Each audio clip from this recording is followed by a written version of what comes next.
क्या संसार में निराशा ही निराशा हाथ लगती है?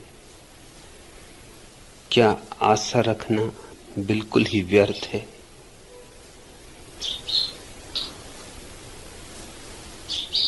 आशा के कारण ही निराशा हाथ लगती है, संसार के कारण नहीं।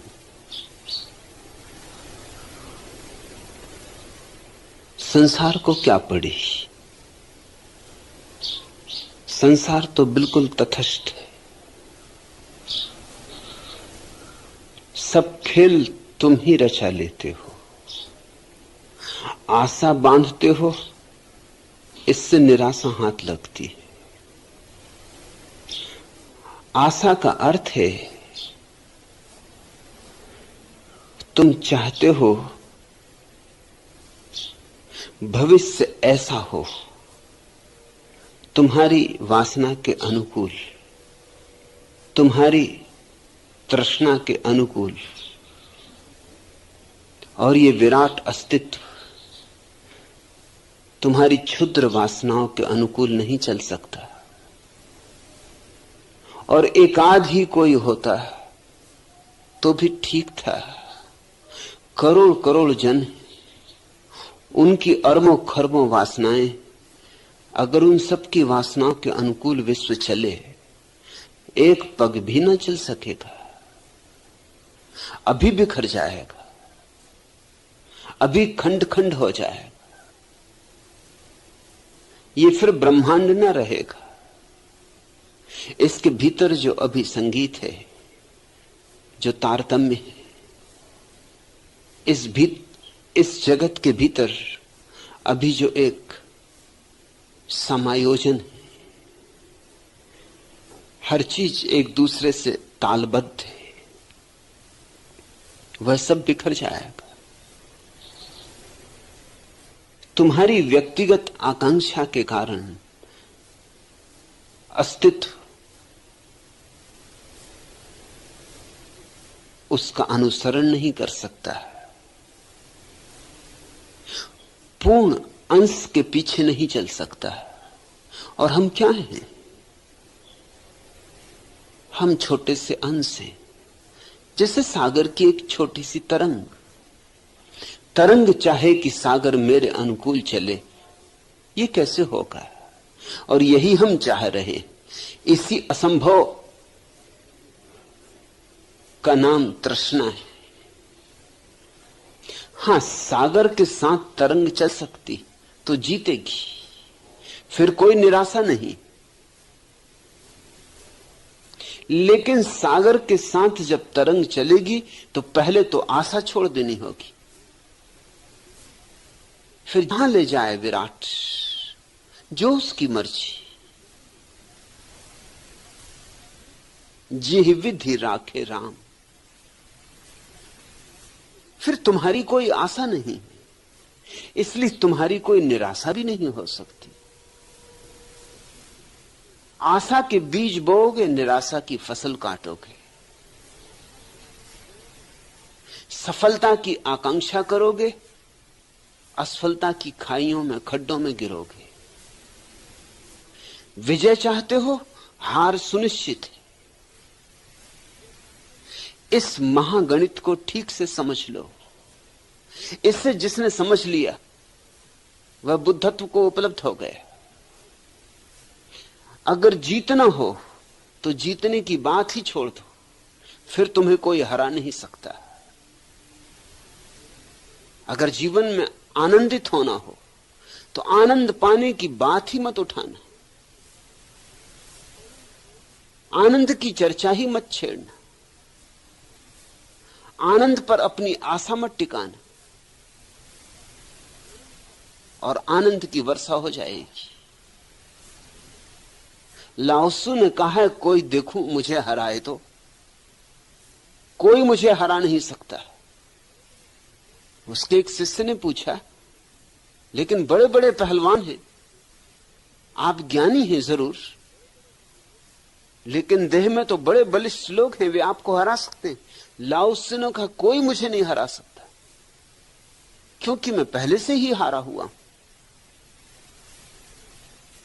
मुझे वो हराएगा, उसके पहले ही मैं चारों खाने चित्त लेट जाऊंगा, फिर वो क्या करेगा? हारे को कैसे हराओगे? और जो विराट के सामने हार गया है वह जीत गया। परमात्मा के सामने हार कहीं होती? वहां हारना तो विजय के हारों से लद जाना है, मोतियों के हारों से लद जाना। तुम पूछते हो क्या संसार में निराशा ही निराशा हाथ लगती? संसार का कुछ लेना देना नहीं, संसार बिल्कुल तटस्थ है,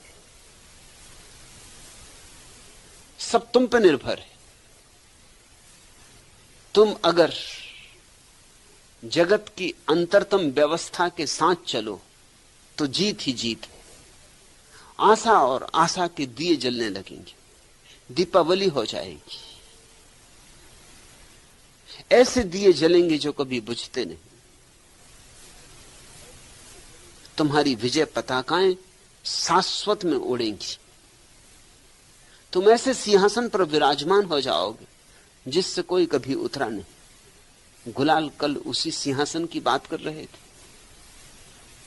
सहस्त्र दल कमल खुलेगा तुम्हारे भीतर, उसके सिंहासन पर तुम विराजमान हो जाओ। मगर यह सौभाग्य उनको मिलता है जो इतनी हिम्मत रखते हैं कि अपने अहंकार को परमात्मा के चरणों में चढ़ा दें। हां, तुम अगर चाहो कि तुम्हारा अहंकार जीते तो बुरे पिटोगे। जितना बड़ा अहंकार होगा उतने ज्यादा पिटोगे। अहंकार के अनुपात में ही तुम्हारी पिटाई होती। जो इतनी हारें, इतनी असफलताएं, इतने विषाद तुम्हारे जीवन में आते हैं, ये तुमने ही पुकारे, ये तुमने ही आमंत्रित किए। ये अहंकार चुंबक की तरह इनको खींचता है। अहंकार भ्रांति, तुम अलग नहीं हो अस्तित्व से, इसलिए तुम्हारी अलग आकांक्षा क्या, आशा क्या? तुम अगर अलग होते तो आकांक्षा अलग हो सकती थी, आशा अलग हो सकती थी। तुम विराट के साथ एक हो ही। जैसे कोई पत्ता वृक्ष का अपनी निजी आकांक्षा रखता हो तो मुश्किल में पड़ेगा। जब वृक्ष नाचेगा हवाओं में, उस पत्ते को नाचना नहीं, अभी वो विश्राम कर रहा है। और जब वृक्ष शांत है और हवाएं नहीं बह रही, तब उस पत्ते को नाचना है, उसका विश्राम पूरा हो गया। वो कभी वृक्ष के साथ अपने को पाएगा नहीं। और जब वृक्ष नहीं नाच रहा है तो पत्ता कैसे नाचेगा? और जब वृक्ष नाच रहा है तो पत्ता अपने को नाचने से कैसे रोक पाएगा? हर घड़ी पत्ते को निराशा हाथ लगेगी। हर घड़ी ऐसा लगेगा कि सारा नियोजन मेरे विपरीत है, सब मेरे दुश्मन। कोई तुम्हारा दुश्मन नहीं सिवाय तुम्हारे, और कोई तुम्हारा मित्र नहीं सिवाय तुम्हारे। अगर अहंकार गिरा दो तो तुम अपने मित्र हो, अगर अहंकार को उठाए रखो तो तुम अपने शत्रु हो। संसार को मत दोष दो। दोष है तो तुम्हारे अपने ही मन का है, लेकिन अपने को दोष कोई देना नहीं चाहता। हम हमेशा कोशिश करते हैं कि कोई और मिल जाए जिसके कंधे पर हम अपने सारे दोषों का बोझ रख दें। तो हमने अच्छे अच्छे शब्द गढ़ लिए। मूढ़ता तुम करोगे, दोष संसार का है। तो फिर स्वभावतः इस तर्क की निष्पत्ति यह होती है कि अगर आनंदित होना है संसार का त्याग करो, मूढ़ता का त्याग मत करना, क्योंकि मूढ़ता तो दोषी तुमने कभी ठहरा ही नहीं। संसार को छोड़ दो, लेकिन मूढ़ता तुम्हारे भीतर है। संसार छोड़ के जहां भी जाओगे मूढ़ता तुम्हारे साथ रहेगी। तुम जो भी करोगे उसी में मूढ़ता होगी। तुम दुकान करोगे तो मूढ़ता होगी, तुम पूजा करोगे तो मूढ़ता होगी।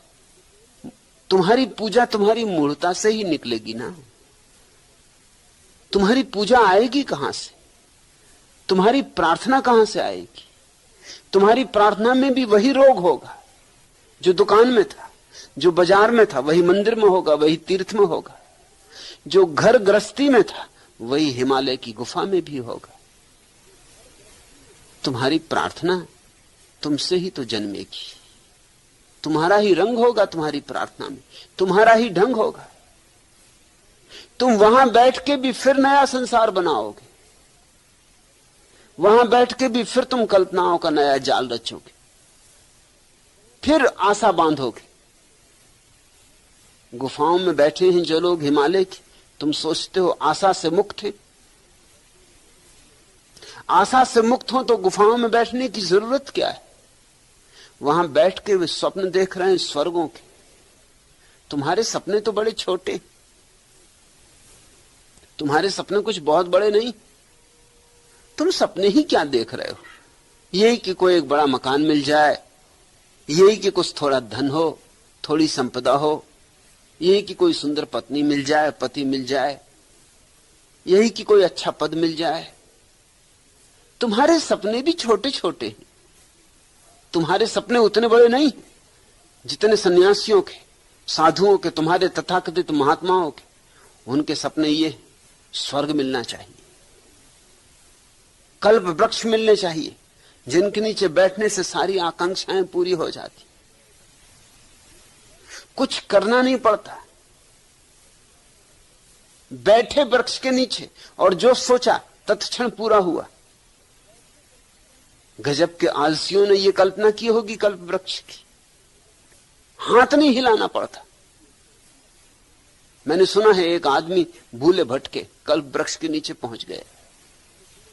उसे पता नहीं था कि कल्प वृक्ष, थका मांदा था, वृक्ष के नीचे बैठा था, छाया देखकर सोचा कि ऐसे में कहीं आसपास भोजन मिल जाता, कितनी भूख लगी।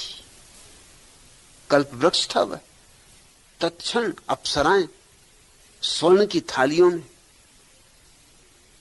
तरह तरह के मिष्ठान, भोजन, मेवे लेके उपस्थित हो गई। वो इतना भूखा था कि उसने विचार भी नहीं किया कि ये तत्क्षण किस लोक से अप्सराएं उतरी। रहा होगा कोई महात्मा, क्योंकि महात्मा इन बातों पर बड़ा भरोसा कर लेते। सोचा होगा है किसी पुण्य का फल, है जन्मों जन्मों की कमाई। अरे माला भी कुछ कम जपी, ये कभी का होना चाहिए था, वैसे ही बहुत देर हो गई। भोजन करके स्वभावता ख्याल उठा कि कुछ लेटने को जगह होती, कुछ सुंदर तकिया गद्दा होता तो विश्राम कर लेते। एकदम एक सुंदर सैया, स्वर्ण सैया, सुंदर गद्दे तकिए। महात्मा तो एकदम लेट गया, सो गया। नींद खुली जब 2-3 घंटे बाद तो सोचा बड़ी प्यास लगी, पानी होता।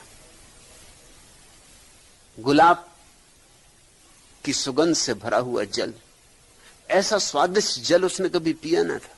जल पीते पीते अब उसे जरा सोच समझ लौटा, विचार लौटा कि मामला क्या है। पहले थालियां आई, फिर सैया आई, पानी भी आ गया। इस झाड़ में कोई भूत प्रेत तो नहीं? सो भूत प्रेत प्रकट हो गए। कल्प वृक्ष तो कल्प वृक्ष, चारों तरफ एकदम नंग धड़ंग भूत प्रेत नाचने लगे। बहुत घबराया, कहा कि अब मारे गए। सो मारा गया। भूत प्रेत चढ़ बैठे उसकी छाती पे, खूब उसको दबोचा, खूब पीटा, गर्दन दबा दी। जो सोचा वह हुआ। कल्प वृक्ष की कल्पनाएं लिए बैठे तुम्हारे महात्मा, आलसियों की कल्पनाएं, काहिलों की कल्पनाएं, मुफ्तखोरों की कल्पनाएं। तुम्हारी कल्पनाएं तो छोटी, तुमको कहते हैं पापी, और उनकी कल्पनाएं तुमसे बड़ी, और स्वयं को समझते हैं महात्मा। तुम पकड़ते हो छोटी मोटी चीजों को तो तुमको कहते हैं लोभी, और वे पकड़ते शाश्वत को और स्वयं को समझते निर्लोभ को उपलब्ध हो गए। मैंने सुना है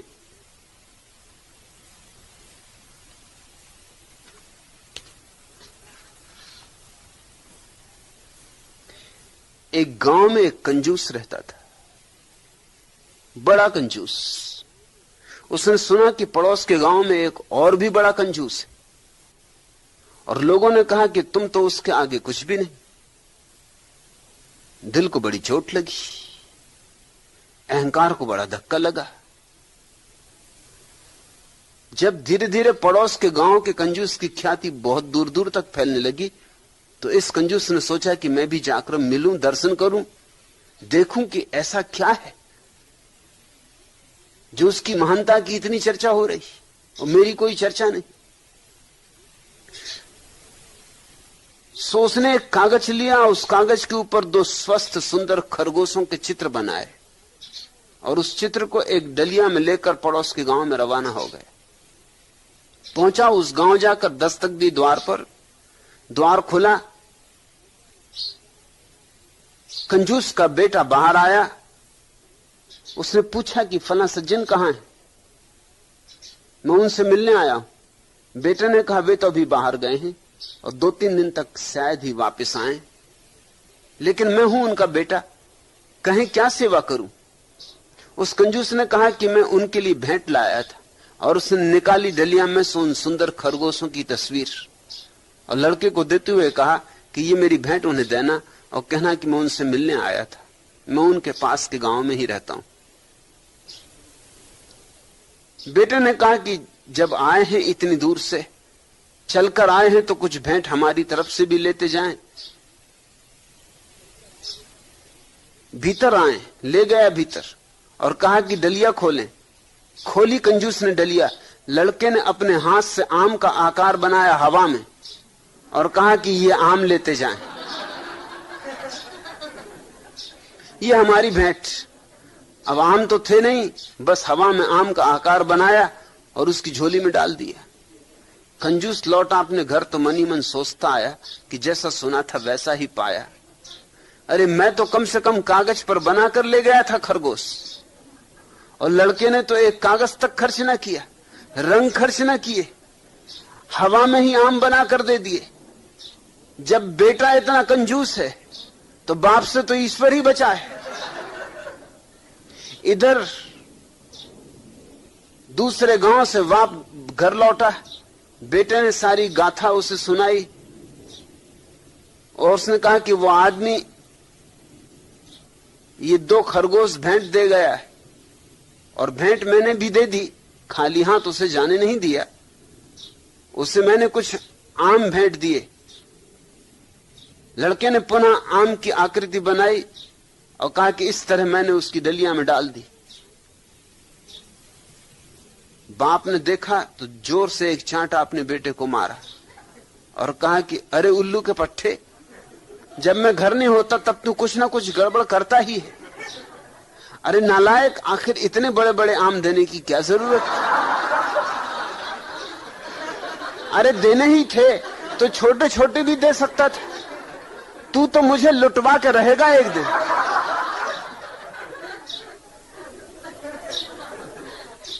जिनको तुम महात्मा कहते हो उनकी कामनाएं तो देखो, उनकी वासनाएं तो देखो, उनकी तृष्णाएं तो देखो। तुम अगर छोटे कंजूस हो तो वे महाकंजूस है। तुम अगर चीजों को पकड़ते हो तो वे भी पकड़े हुए, मगर वे ऐसी चीजों को पकड़ते हैं जो छीनी ना जा सके। तुम तो ऐसी चीजों को पकड़ रहे जो छिन जाएंगी। तुम क्या खाक लोभी हो? तुम भी जानते हो कि ये सब पड़ा रह जाएगा, जब बांध चलेगा बंजारा सब ठाट पड़ा रह जाएगा, ये तो तुम जानते हो। उन्होंने नहीं पकड़ा है इसको इसीलिए कि सब ठाट पड़ा रह जाएगा। कुछ ऐसा पकड़ो कि पड़ा ना रह जाए, साथ जाए। वो मरने के बाद भी साथ ले जाना चाहते हैं कुछ। तुम क्षणभंगुर पर अपनी आशाएं टिकाए हो, वो शाश्वत पर अपनी आशाएं टिकाएं। भेद कहां है? मैं इनको महात्मा नहीं कहता हूं, ये महासांसारिक। मैं तो महात्मा उसे कहता हूं जिसने ये सत्य समझा कि मैं अलग हूं ही नहीं, इसलिए मेरी क्या आकांक्षा। न धन में उसका भरोसा है, न पद में उसका भरोसा है, न कल्प वृक्षों में, न स्वर्गों में।